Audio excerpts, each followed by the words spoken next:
Good morning. I'm Susan Spurlock, Executive Director of Ford Hall Forum at Suffolk University, and a proud member of the Moakley Center for Public Management, where I serve as a senior fellow. I'm delighted to welcome you this morning to the 2022 annual, I shouldn't say that, Sandy doesn't like me to say annual because we took a 2-year hiatus during the pandemic. But I'm delighted to welcome you to the Moakley Forum Breakfast. And I'm really delighted to tell you that there are folks joining us on Zoom. So those Zoomers are here with us in spirit, if not in true presence. The Moakley Breakfast was founded to honor and promote Congressman Joe Moakley's legacy of public service and to invoke his passion for engaging communities in the discourse of public life. This morning, we are delighted to welcome Linda Melconian upon the publication of her new book, Lay It on the Table, A Change Agent in Action, when Tip O'Neill led the House of Representatives to end the Vietnam War. Linda will be joined in conversation with Joan Vanocchi from the Boston Globe. Following the conversation, we will hear from Tommy O'Neill, Tip's son, who will share reflections on his iconic father. Following the conversation, Sawyer Business School Dean Amy Zheng will announce the recipient of the 2022 Moakley Public Service Award. It is now my pleasure to introduce Suffolk University's president, Marisa Kelly.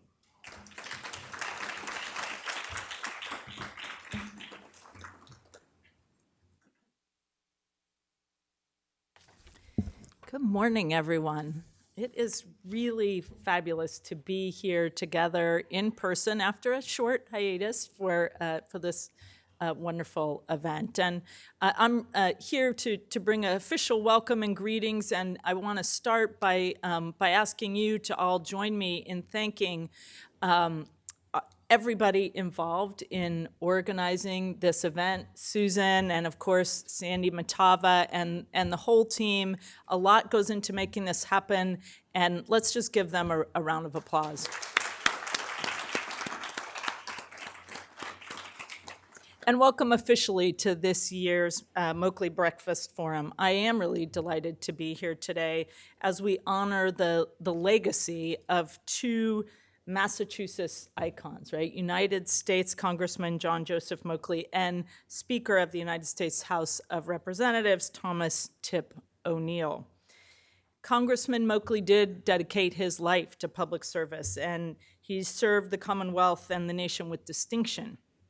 And it is for this reason that Suffolk University, in collaboration with lots of partners like the Ford Hall Forum, founded or started this Moakley Breakfast Forum to honor and promote that legacy and really to continue to foster engagement in public discourse. And I think we all know that public discourse and engagement in the public sphere, while it's always been critical, is perhaps even more critical now than it has ever been before. And of course, Speaker Tip O'Neill had in common with Congressman Moakley that commitment to public service. Now, of course, over the years, much has been written about Tip O'Neill. He's certainly one of our nation's most impactful statesmen. And this morning, as you just heard from Susan, we are in for a real treat as Boston Globe columnist Joan Vanocchi sits down for a conversation with University Sawyer Business School faculty member Linda Melconian, who has just published this new book, and we are very proud of her and of this book, an insider's view, if you will, of Congress during Tip O'Neill's time as Speaker. Linda, who spent a decade working with Tip O'Neill, will discuss the unique and forward-thinking man, the times, the complexities of the congressional process, as well as, I think, congressional decorum during that period, and the participation of women in the House of Representatives then and now. And as you heard, we also are very fortunate to have Tip O'Neill's son, Thomas O'Neill III, joining us here to offer reflections. Yeah, I think that's worth a round of applause. Now, I always enjoy this event, but I am personally very excited, especially excited this morning to hear this conversation because I am a political scientist by discipline, and I came of age during the time that your father was Speaker of the House. And watching Tip O'Neill was, without question, one of the reasons that I ended up being a political science major and getting my PhD in that field, and has impacted my life in many ways. So I'm very excited for this conversation, as I'm sure you are all as well. And so without further ado, I think I'm the only thing standing between us and this great conversation. So I'll turn the podium back over to Susan. And again, welcome. Thank you all for being here.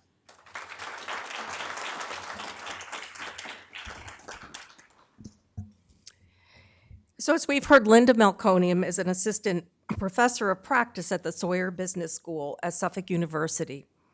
Prior to joining Suffolk, Linda served 11 terms in the Massachusetts legislature, rising to become the first woman to hold the title of majority leader in the state Senate. Linda was a recent college graduate of Mount Holyoke College when Congressman Thomas Tip O'Neill hired her in 1971. During the next decade, she worked closely with O'Neill as he moved up the leadership ladder, from majority whip to majority leader, and finally to Speaker of the United States House of Representatives. She was one of the first women to hold floor privileges in all three houses of leadership offices, and she had an insider's view of the politics of the time. Linda will be in discussion with Joan Vanacchi, as we've heard. We are very, very pleased to have her join us. She started at the Boston Globe as a researcher on the Spotlight team and shared in a Pulitzer Prize for a story on the MBTA. Since then, she has covered city, state, and national politics, created a business column that explored the intersection of business and politics, and now writes for the op-ed page. As a member of the Globe editorial page, she helps decide what opinions will be published and accepted by the paper. She's a graduate of Boston University and Suffolk University Law School. Linda and Joan's discussion will conclude with remarks from Thomas O'Neill, Tip's son. So without further ado, I'll ask you to turn your mics on and we'll get started. Huh? My mic is on. Yeah. Okay. My mic is Well, on. good morning again. Welcome, and thank you for inviting me to participate in this. It's hard not to mention the pandemic, so this may be my first early morning big trip out of my office in my pajamas. Be gentle with me. But I have a simple message, and that's to ask Linda questions about a book that is a labor of love and a wonderful tribute to the positive force of politics, and we all could use more love and positivity. So let's get started. First of all, I want to say that I'm jealous of you. I've written millions of words, but you've written a book. And this started out as a master's thesis submitted in 1976 to the School of Public and International Affairs at George Washington University. So what made you think, what are the logistics here? What made you think about turning a thesis into a book, and how hard was it to do that?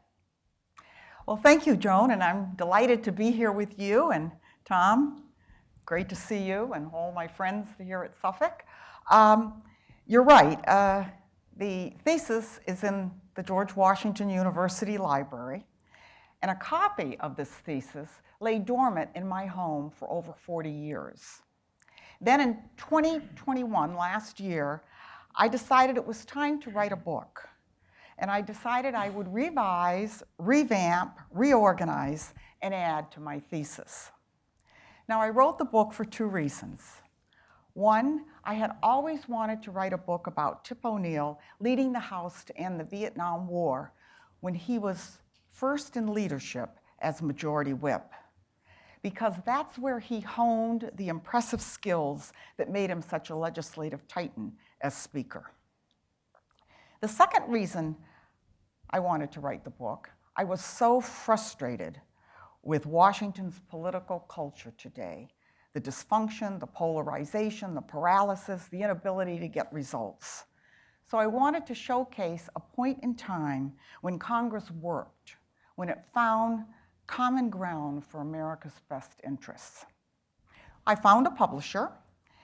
I wrote it from March to September in 2021 with the help of a development editor who reformatted, digitalized the thesis. And that was the hardest part, Joan, because turning a thesis that had been written on an old typewriter into the digital age and into a computer was really tough. But my development editor was wonderful at it.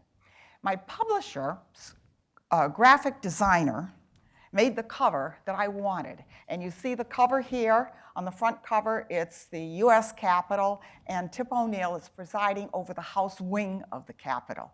And he's actually presiding over the location of the Majority Whip's office on the House side. I went and sought advanced publication testimonials, which are on the back cover.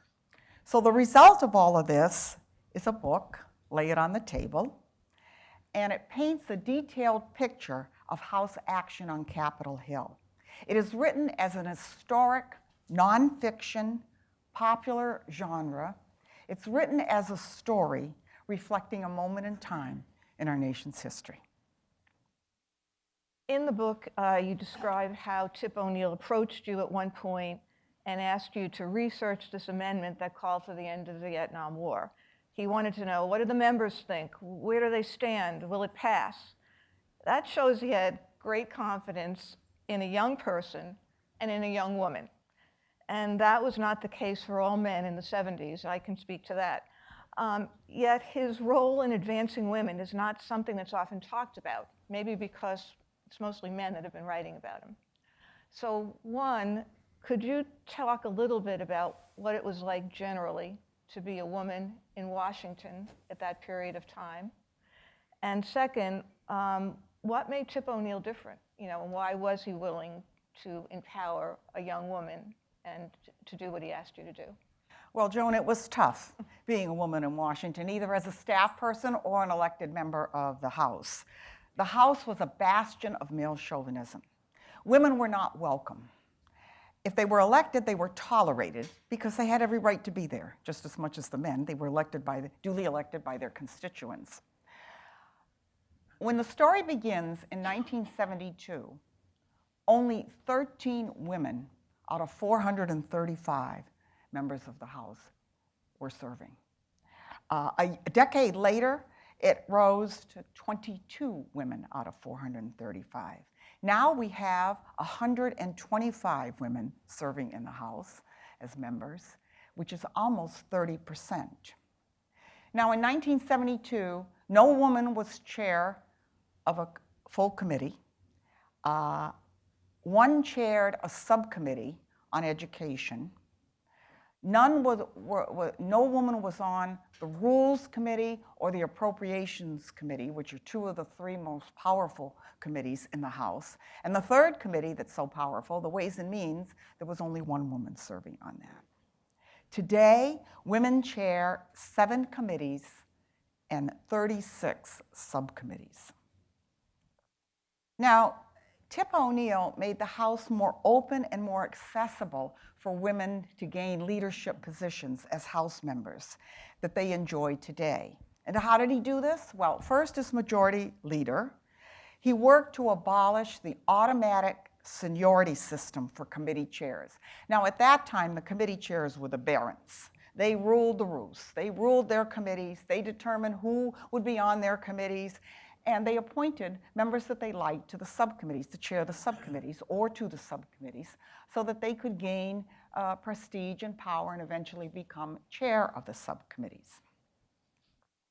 Well, with the abolition of the seniority system, the automatic seniority system was still in vogue, but the automatic seniority system was abolished. The committee chairs, the barons, had to pay more attention to new members who were elected, and that included women. And especially after the 1974 election, which was called the so-called Watergate babies election. Then as Speaker, Tip O'Neill completely controlled the Steering and Policy Committee, which was the Committee on Committees, and that is the committee that appointed people to other committees. He also changed the rules so that new members, once they were appointed to the full committee, could choose their subcommittees, the subcommittees on which they wanted to serve. And that included women. As more and more women were elected, time after time, term after term, they rose in rank on the subcommittee and eventually became chairwomen. So that's why we have 36 chairs of subcommittees today. Now, staff had privileges, not rights. Rights can't be taken away, but privileges can. So Tip O'Neill warned me very early on to stay out of the back area of the Democratic cloakroom. That's where the men gathered on couches, watched TV, told their off-color jokes, and smoked their smelly cigars. Women were definitely not welcome in the back area. We didn't have any female pages at that time, and few women had professional staff positions. I was fortunate and privileged to have House standing floor privileges, the same as a member of the House. I cherished this privilege, and I was careful never to abuse it, so I definitely stayed out of the back area of the Democratic cloakroom. Now, you asked about empowerment. Tip O'Neill had great faith in young people. I think he was partial to hiring them, young people, men and females and women. As Tom knows, he ran for office his first time as a senior at Boston College, the only race he lost, and that's where he memorialized the famous Mrs. O'Brien story. Don't presume anything, ask people for their vote. We always had college interns, and as far as Tip O'Neill was concerned, no staff member, male or female, was too young not to be tested for his or her ability to write speeches, to do legislative analysis. He encouraged them to be their best, to give their best, to do their best.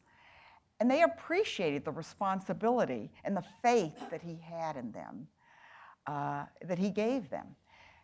The office was an opportunity for career advancement. He was fair, he was generous, he was open, and as Tom knows, he treated his staff like a member of his family.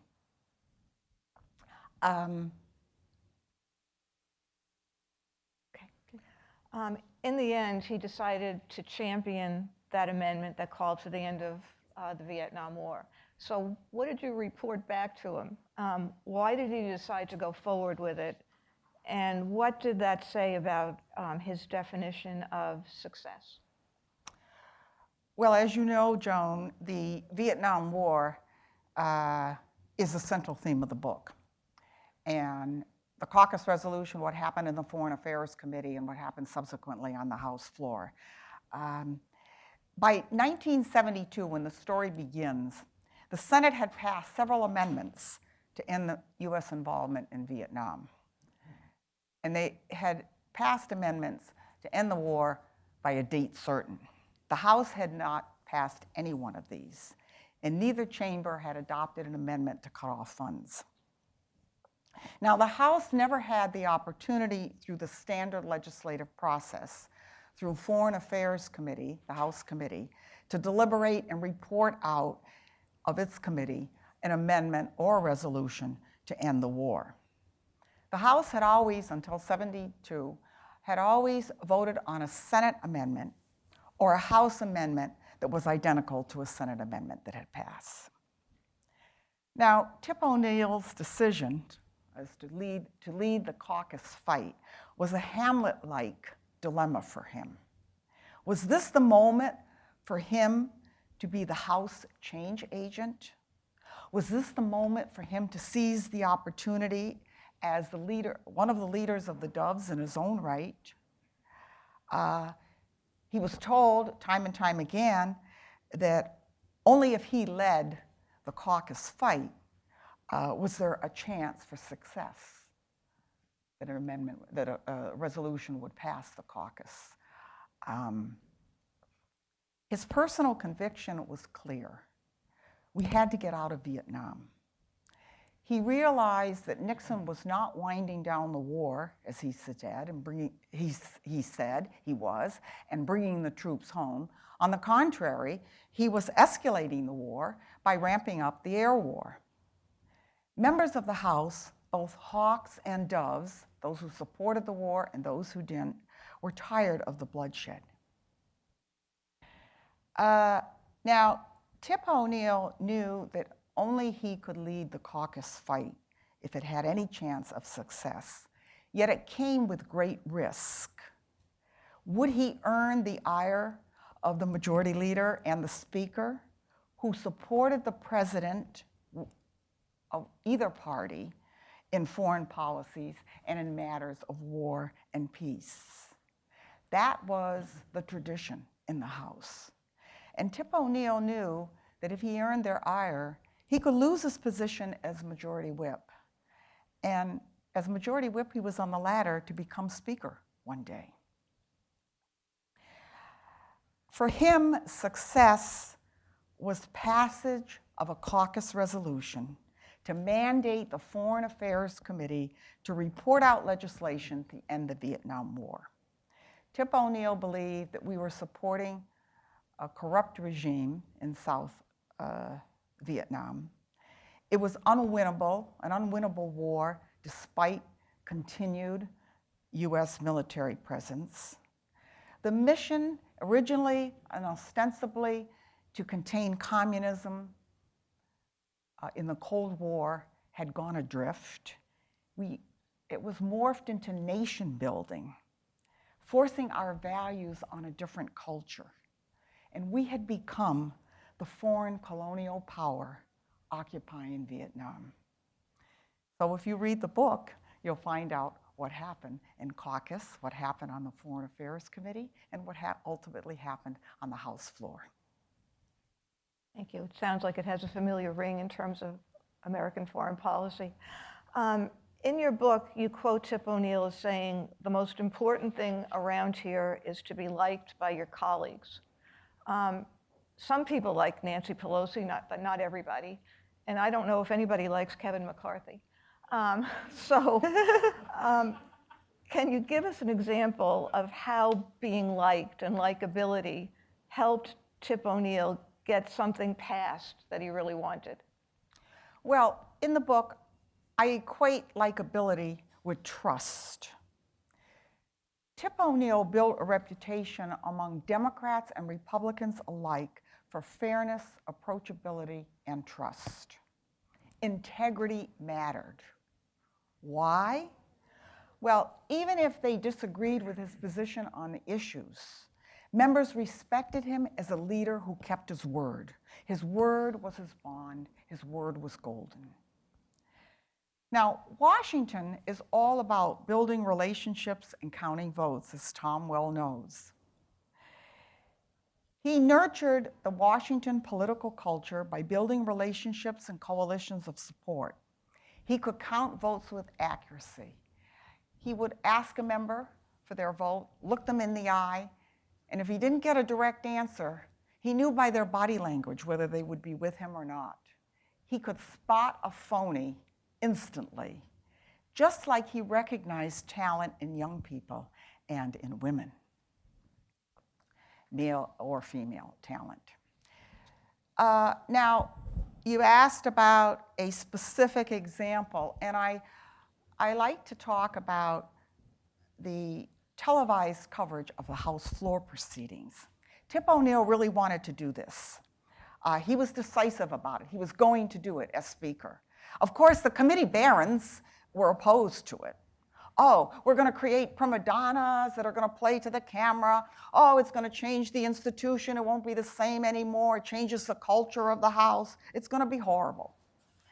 He listened to their objections. He tried to address their concerns, and he came up with a compromise. He was going to put forth a pilot program for 90 days It was going to be closed circuit TV coverage. And the 90 days gave the House the opportunity to work out the kinks. And the camera would focus on the member speaking on the House floor. It would not pan the House chamber that was half empty most of the time.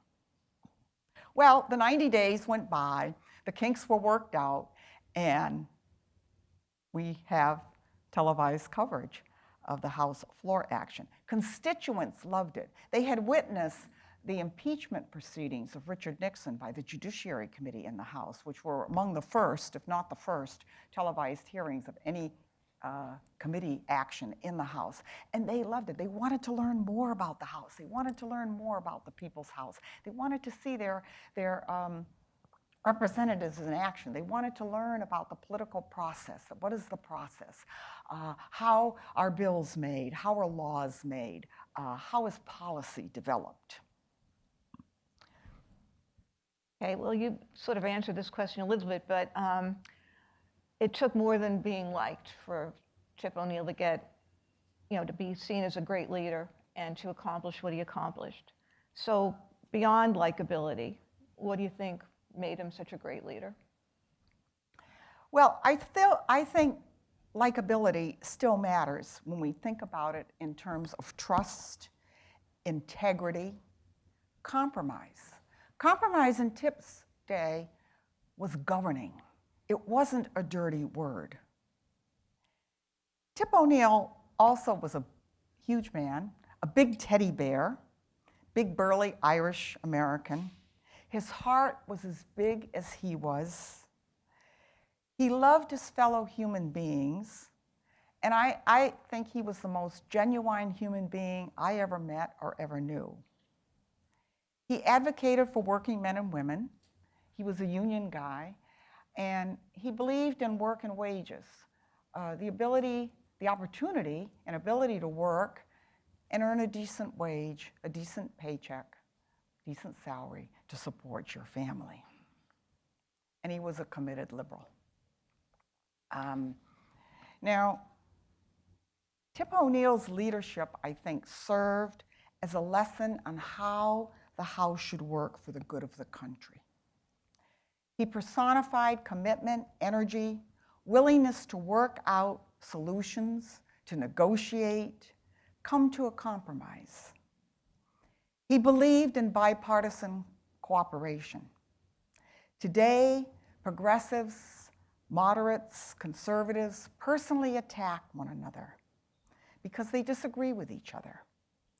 Civil discourse has ceased. Decorum doesn't mean anything anymore, and it hardly exists. That's another theme that I have in the book. Often members refuse to talk to one another. They talk past each other. They don't listen to the other side. So this toxic environment prevents cooperation, collaboration, common ground consensus, and compromise. Tip O'Neill had an uncanny ability to negotiate with key opponents, and this was part of his leadership style and his qualities of leadership. He could negotiate with key opponents in a room behind closed doors, let them vent, argue, and object. Then he would find common ground among their objections, their arguments, and their venting. He would bring them together, ask for their vote that would achieve a compromise on an issue that was good for the House or good for their constituents. Okay, well now you've really depressed me because it sounds like so different today. We're in such uncivil times, as you describe. The politics, today's politics, just very different. Would you still encourage young people to give Washington a try, and why? Yes, absolutely. I would encourage them.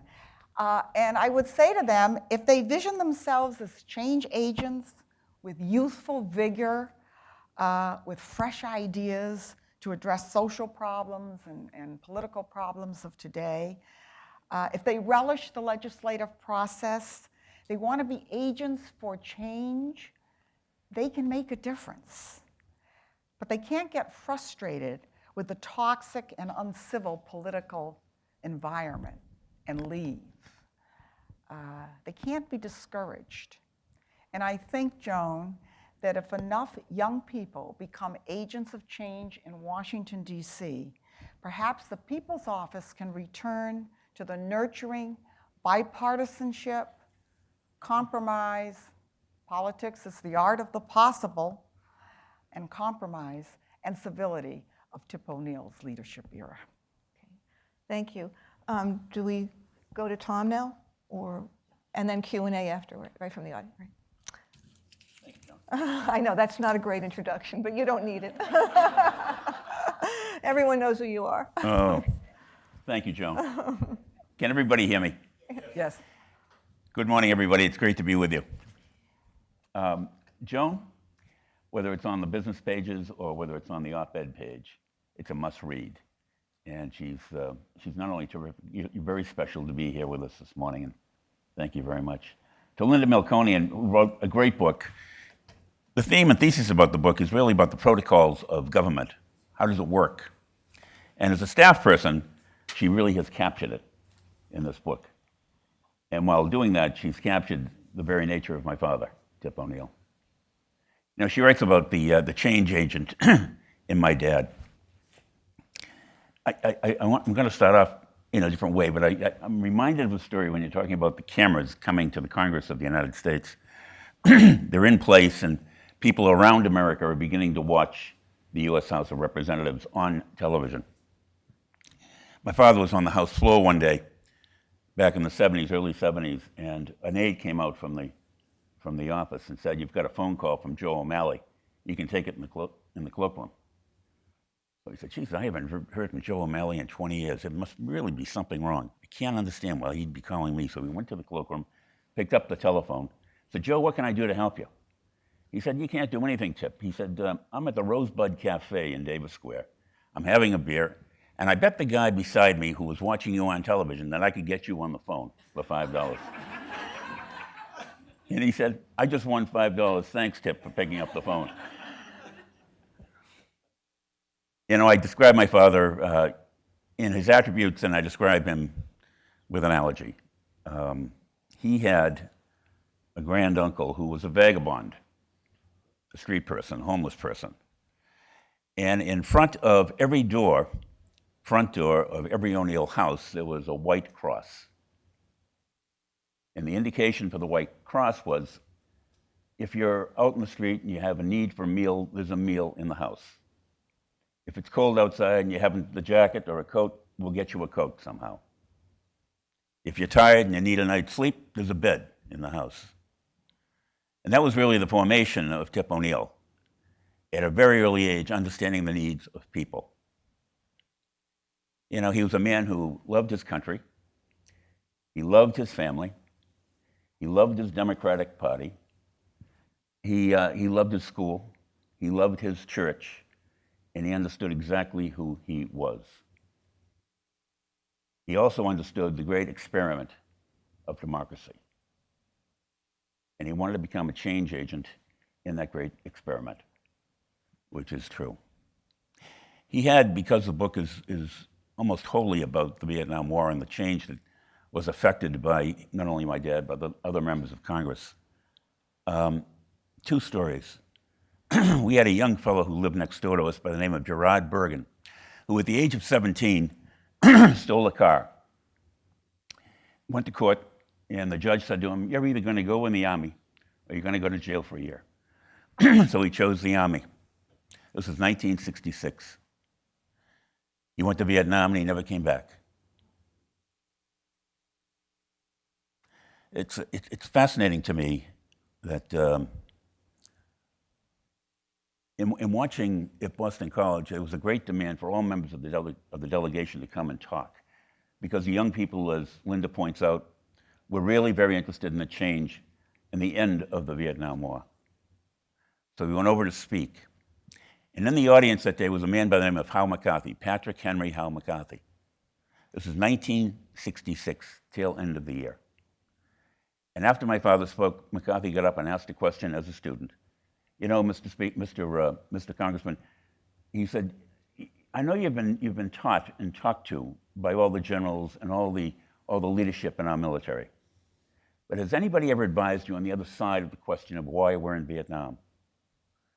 And so what my dad did was he went back and he talked to the same generals and the same admirals after hours over a beer.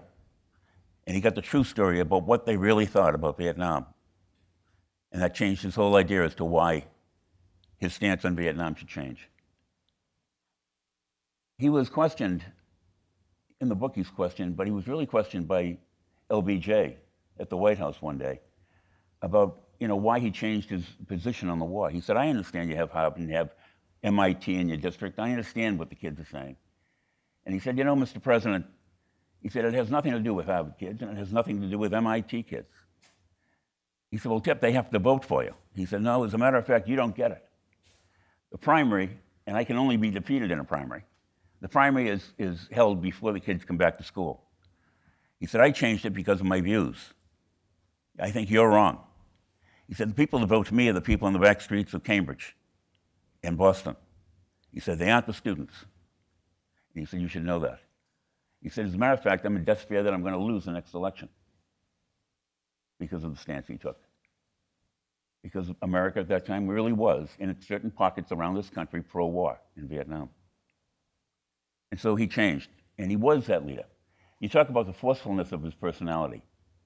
He had the power of a personality. How else do you think those changes in Congress? He actually gave up power that the Speaker held in order to enhance people's opportunity, young people coming into Congress, and women, as you said, and people of color, to move ahead and have a chance to have leadership in the U.S. House of Representatives.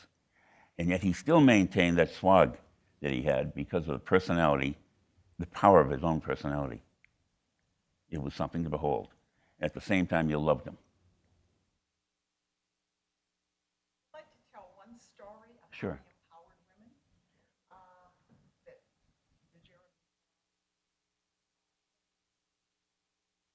the Walter Mondale, was vice Okay, it's on now. I want to tell the Geraldine Ferrara story. When Walter Mondale was vice president, he was running for president of the United States.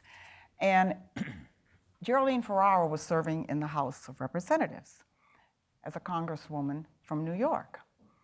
And Tip O'Neill really liked her, and he saw her talent and her ability. So he called Walter Mondale and told him to put Geraldine Ferrara on the ticket as vice president. Well, he advocated strongly for her, explained all her abilities and talents. Walter Mondale listened to Tip O'Neill, and he followed his advice, and he put Geraldine Ferrara on the ticket as vice president. And even though that ticket did not win that year in 1980, Geraldine Ferrara's presence on the ticket helped to pave the way for the first woman and the first woman of color, Kamala Harris, to win the vice presidency in 2020. Just to finish off that story, it's a very telling story. It was in the middle of the campaign, and Geraldine Ferrara was really being challenged. And she didn't like it. She was being criticized in the newspaper. She was being criticized certainly by the Republican Party. She called one day at the house on Cape Cod, and I happened to answer the phone, and she's in tears. And she said, Tommy, let me talk to your dad. And she said, you've done a terrible thing by putting me on this ticket. And he said, what are you talking about? He said, I can't stand it. I can't stand the pressure that this campaign has caused me. And I just want you to know it. And he said, well, I want to tell you something. You're on that ticket because we're going to help out women in the country. You're on there as a symbol of what can be done in America. You're on there because we want you to become the next vice president of the United States. And she turned out to be a great candidate, by the way. They didn't win, and it wasn't because of her that they didn't win. They didn't win because they came out for new taxes during the course of that campaign. But it was really more than symbolic. It was terrifically important for the changes in America. Why do you think he, was so into empowering women? Who were the women of influence in his life? That's a great story. My cousin Brian's here. Everybody's heard about the O'Neill men. Nobody hears about the O'Neill women. You know, we have an aunt that was the first principal of any public high school in America, my father's sister Mary. My mother was a very powerful woman in her own right. She was home with 5 children, taking care of them while he was in Washington. She lived and remained in Cambridge until he got into the leadership. But it was the woman around him, and especially his sister, his wife, his teachers. He had a sister, Agatha, in grammar school and in high school, who was a Dominican nun who had great bearing. You know, he lost his mother of childbirth when he was born. She died about 18 days after he was born. And so the woman who came around him had a great impact on his life. And they were neighbors, they were cousins, they were teachers, they came in every form, and they helped out tremendously.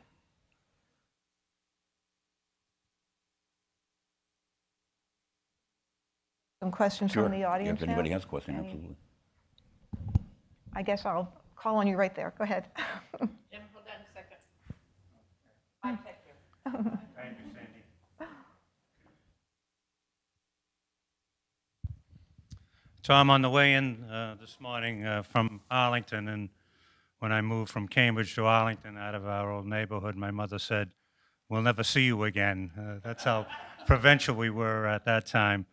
But I was driving down Mass Ave, and I went by our old high school on Norris Street, and then I turned up onto Russell Street off of Mass Ave, Russell and Orchard, where your old home was. And Joan, I think you had mentioned Mrs. O'Brien, the famous story that she had to say about asking for the vote on that. And before you answer that question, one of the things that your dad had, if he didn't know your name, he would always call you pal on that. And he certainly had a lot of pals, for sure. But do you recall the Mrs. O'Brien and the asking of the vote? Oh, sure. The Mrs. O'Brien story is legend. He was running for the school committee, for city council in Cambridge. And he was a senior at Boston College at the time. And he did all right. He lost by a few votes. It's the only time he ever lost an election. And he went across the street. It's in the book. And he said to Mrs. O'Brien, "Well, I assume you voted for me." She said, "Well, I did, Tip." She said, "But, you never asked." And he said, "I never thought I'd have to ask." He said, "I mowed your lawn in the summertime. I shoveled your walk in the wintertime." And he said, why would I have to ask?" And she said, "Because, Tip, everybody likes to be asked." And he told that story all of his life to members of Congress, to young people running for office. Remember now, people love to be asked, so go out and ask them for that vote. Love to be asked, and all politics is local.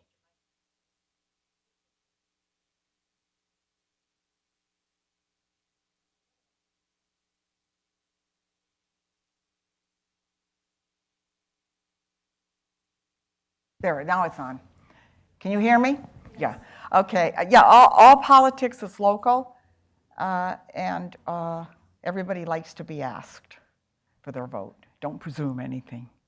And those were they were the golden rules of political and legislative leadership. He practiced that, asking members for their vote whenever, not presuming anything.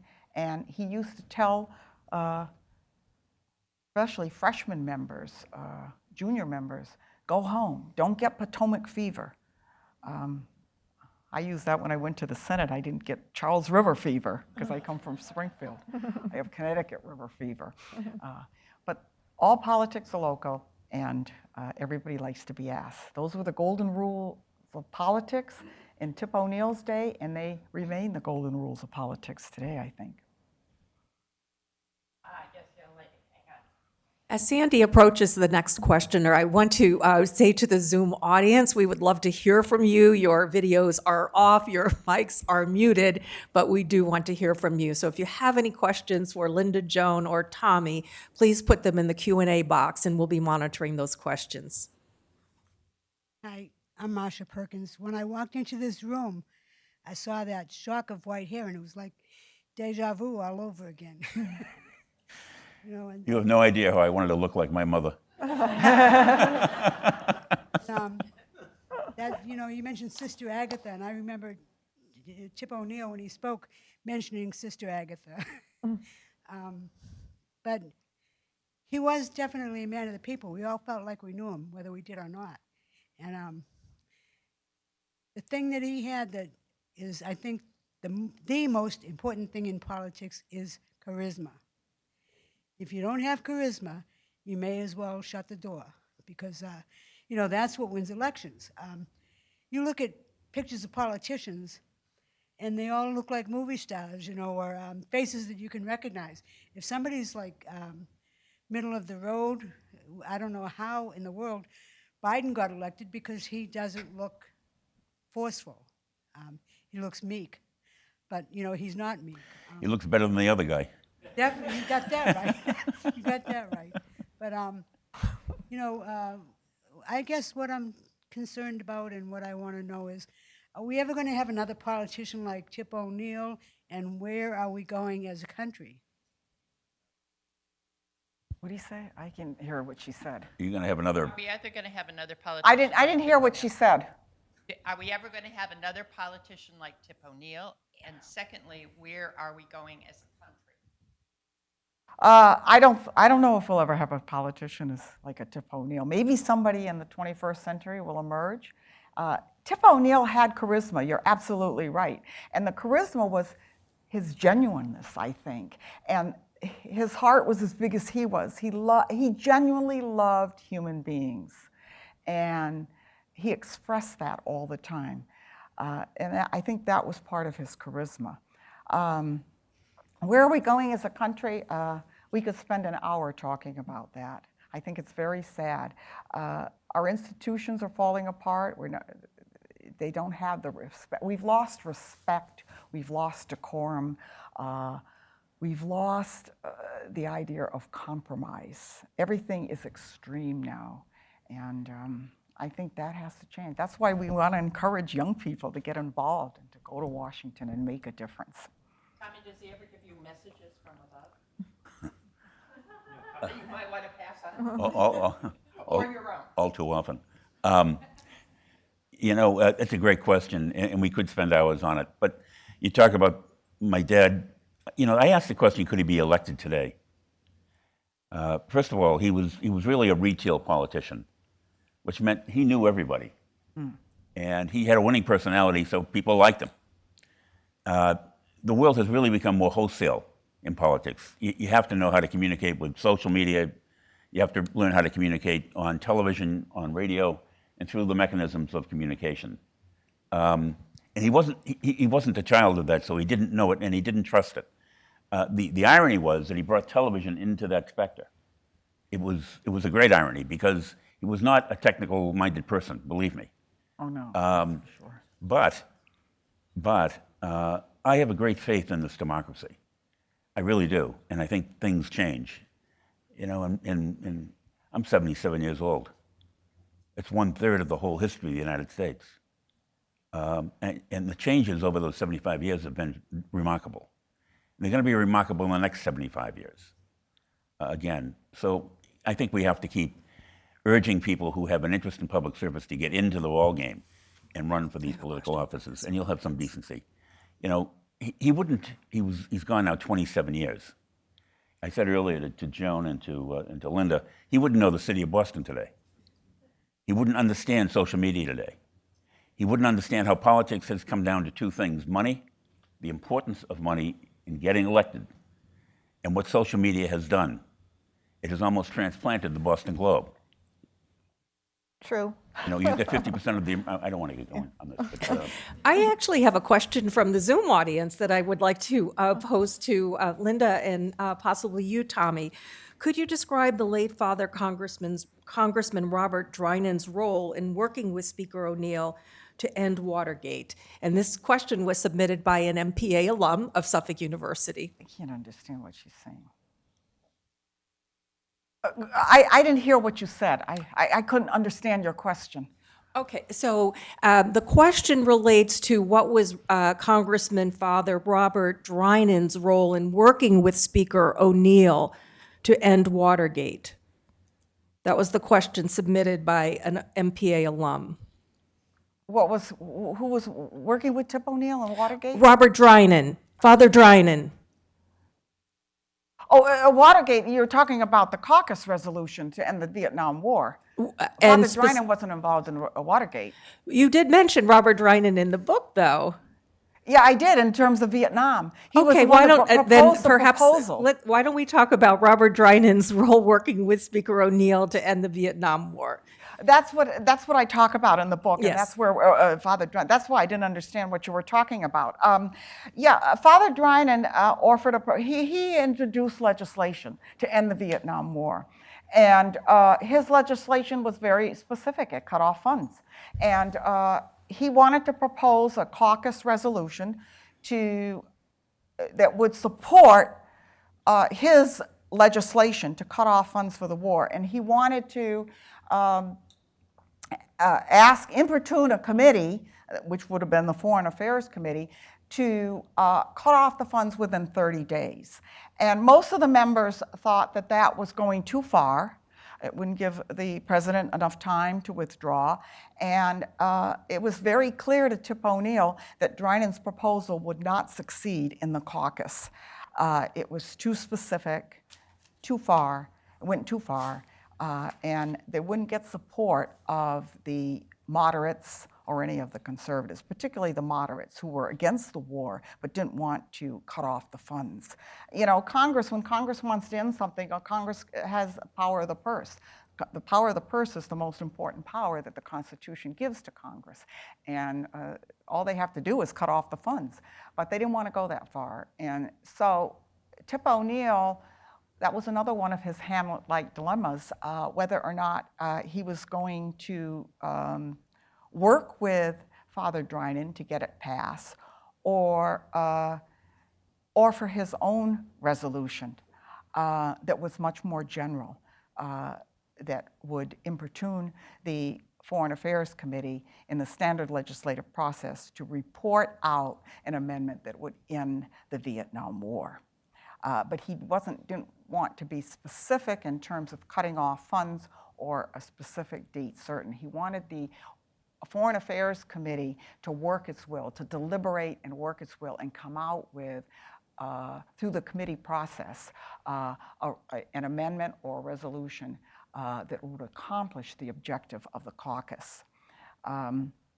So that was and I'm not going to go any further because you have to read the book to find out what happens. You know, A little book signing right up here we're setting up. while Linda talks about the protocols of government surrounding Drinan and O'Neill and their relationship, I'll give the color. The fact of the matter is, Bob Drinan was a driving force for getting out of Vietnam.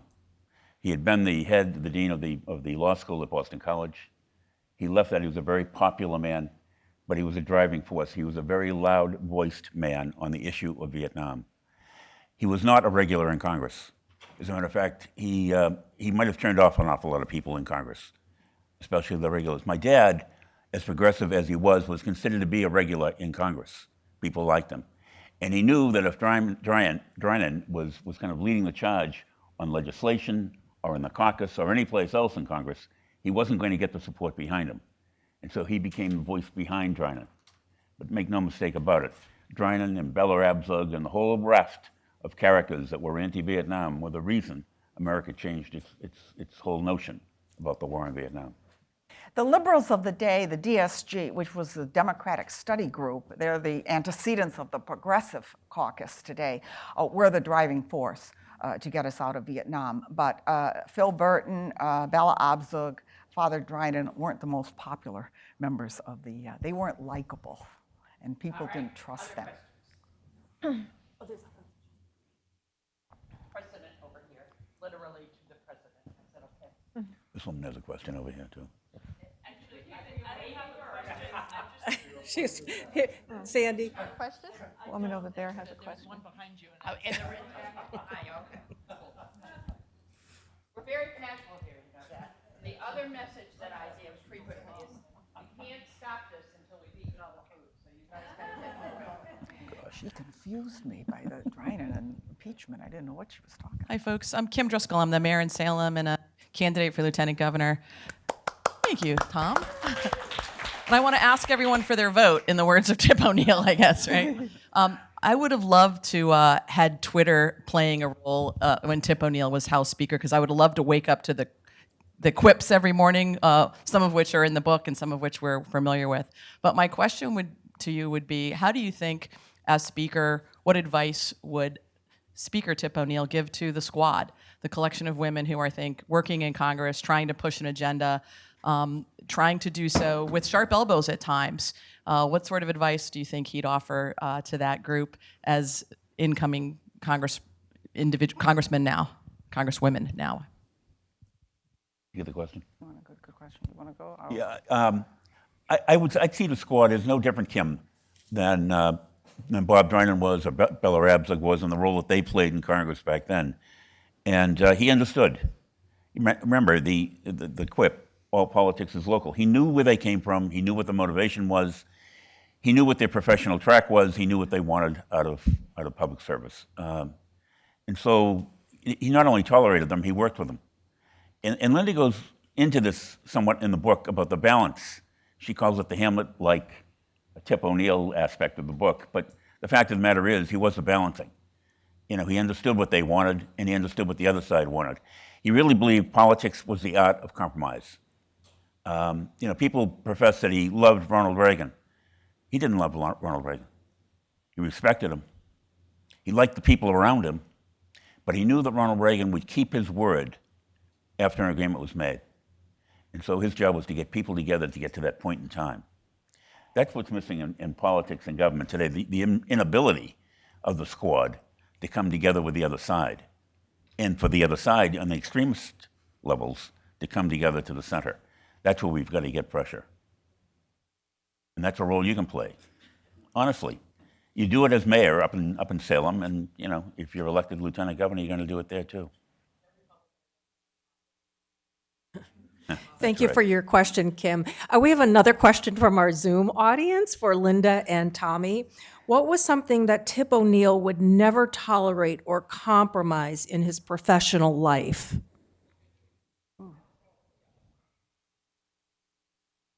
It's an easy one for me. He wouldn't compromise on Social Security, for example. He wouldn't compromise on Vietnam. Well, that's right, yeah. He wouldn't compromise. He wouldn't compromise on his principle. You know, one of his great heroes was FDR, and he was completely a Roosevelt Democrat. So he had his ideals. I told you the story about the White X. Those things helped form his beliefs, his core values. And so when it got to a certain point, he wouldn't make the compromise. He would hold firm, as Ronald Reagan found out. You know, my dad is credited with saving Social Security, which is what Reagan wanted to break up. Anyway. I would say the same. He wouldn't compromise on Vietnam. It was a question of moral conviction for him. He made it very clear to Speaker Carl Albert and Majority Leader Hale Boggs when he was chosen. At that point, the Majority Leader chose the Majority Whip with the approval of the Speaker. Today, the Majority Whip is elected. And when they wanted him to be Majority Whip, he sat down with them and talked to them about his personal conviction and personal moral conviction on Vietnam, and said, I'll be with you on everything. I'm loyal. I appreciate the leadership that you have, but on the Vietnam, I will not compromise on Vietnam. And yet, compromise was not a dirty word to him in other areas. But he definitely would not compromise on Vietnam. And I don't think he would compromise on matters of integrity, on ethics. He was a man of great integrity. Integrity mattered, and he kept his word. He would not break his word. He wouldn't make a commitment unless he could keep it and honor it. And I think that's lost today. I think, and to get back to your question, when you know, the leadership has to be willing to find common ground, to find consensus.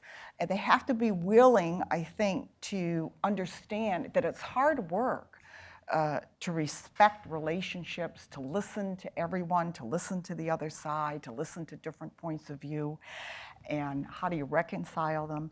And I think we need to get back to that.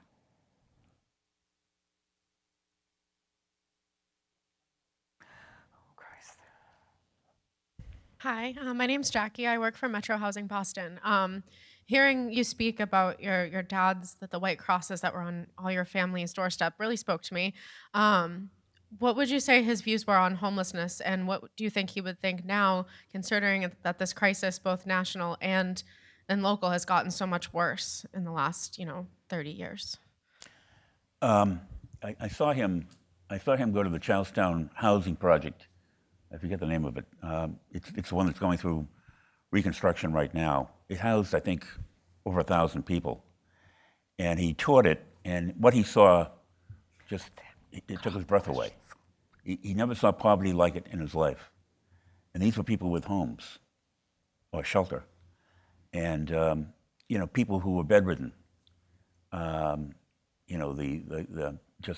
vermin around the housing, he just couldn't tolerate or understand. And he did everything in his power for the next year or two to change that, which he did. So I know what would have motivated him. He was just driven that way. He believed government was there to help people. It wasn't there to tell people, it was there to help people. And that's what he did. He wanted to be in politics so that everybody didn't have to run in politics. In his day, if you wanted to get ahead, you went and you ran for city council, or you ran for the school committee, or you ran for state representative. He wanted people to do that, but he certainly wanted to give everybody an opportunity. He wanted you to go to school. He wanted you to be fed. He wanted you to be healthy. He wanted to prepare you for life. A perfect way to with a tremendous thank you. Great. Joan, you did a fabulous job. Linda, spectacular. Tommy, Great. what do you think? Good job?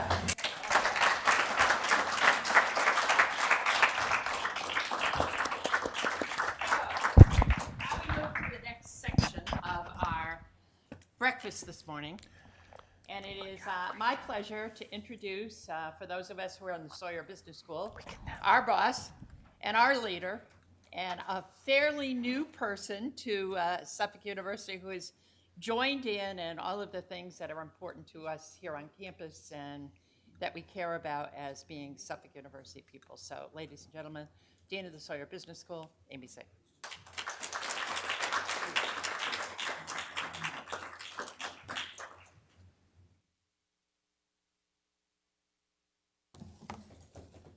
Thank you, Sandy. Good morning, everyone. It's really wonderful to be here with you in person at this wonderful signature event organized by our Melconian Center for Public Management.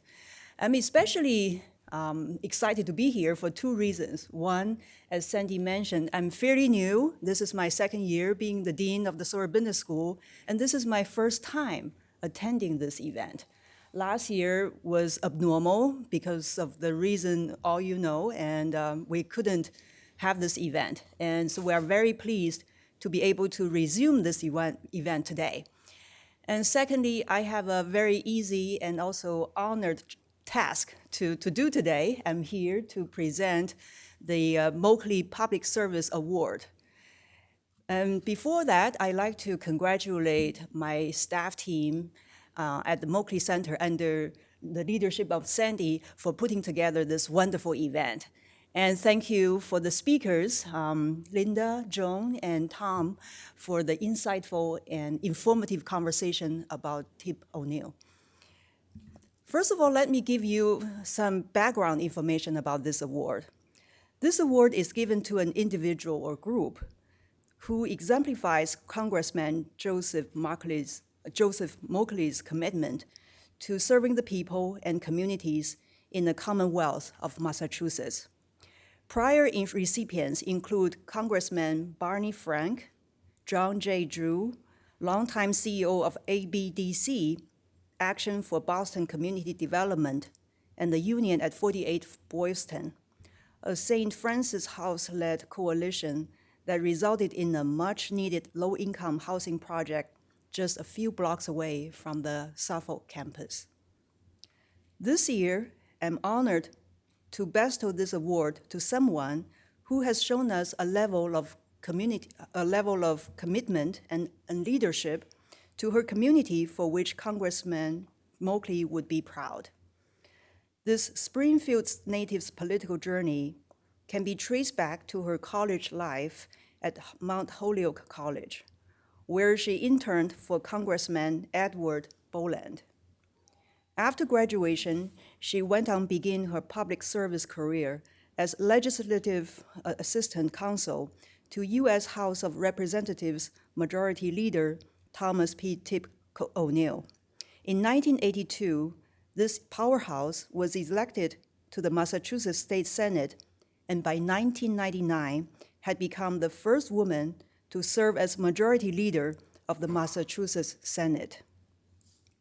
During her tenure in the state legislature, she championed many successful and groundbreaking efforts, such as laws addressing the right to privacy and anti-discrimination in genetic testing, and increased access to health care and insurance coverage for women and children. Since 2005, she has called the Suffolk University Sawyer Business School her home, where she teaches courses on topics ranging from public policy development and administrative law to business law and ethics. She continues to be a guiding light for students within the school and the university. She's a funny, beloved, and wise storyteller in the classroom and a force to be reckoned with. We could not be more proud, especially as this is the first time the award has been bestowed to a Suffolk faculty member. I'm incredibly honored to introduce this year's Moakley Public Service Award winner, Linda Melconian.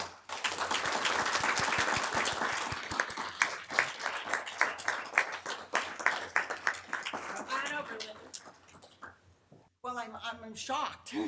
I'm surprised. It is definitely a surprise.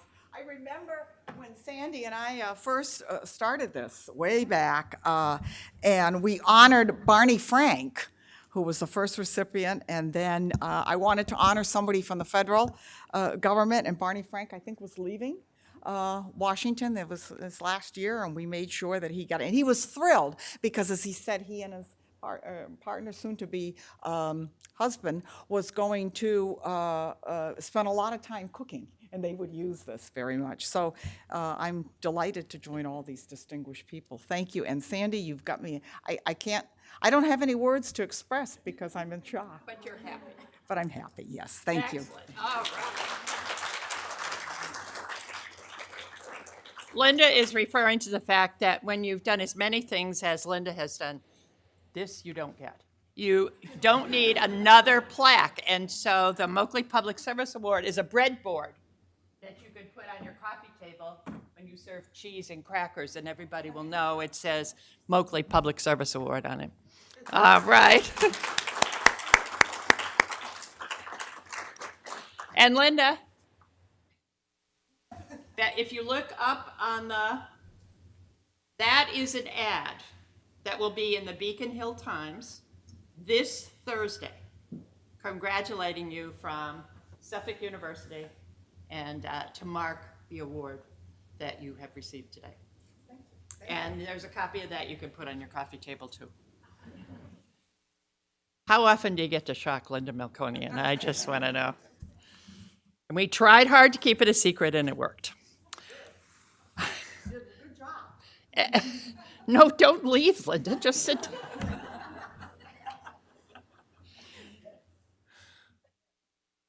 I'm so glad you are all here this morning because, you know, there's be no way to tell you about how the morning went if you weren't here to, to enjoy it yourselves. Linda's book is available. The bookstore is here. So if anybody would like a book, and Linda, I'm sure she agreed to sign it. And so it's right here, and we will be doing that. We really enjoyed spending time with all of you this morning. Thank you to the Dean. Madam President, thank you so much for joining us. This is an important event, certainly for us at the Moakley Center and the Ford Forum, but I think it's an important event for the university and, frankly, for all of us. We need to remember a time when people worked really, really hard and they got things solved. If you'll notice the flowers, they are yellow and blue. You'll notice the muffins we had today are blueberries, and yellow corn muffins. We're trying to pay some small tribute to the Ukrainian warriors who are having their own conflict right now. And so I want to especially thank Susan Spurlock. Where'd you go? The genius of that woman and the Ford Hall Forum cannot be undersold. She did fabulous work. Any of you guys go to Ford Hall Forum events, they're spectacular. Susan, thank you. To the staff at the Moakley Center, you guys, you did super work. Thank you, thank you, thank you. Most of all, Linda, thank you for writing the book. Joan, thank you for helping her tell the story. And where did Tom go? Tommy? I mean, for some of us, this is like an old reunion. He was lieutenant governor when I was in state government. So for helping us kind of see TIP again through all of you. So thank you all very much. We greatly appreciate you spending time with us. So you better take some food when you hit the road today. Everybody, stay safe. Thank you for coming.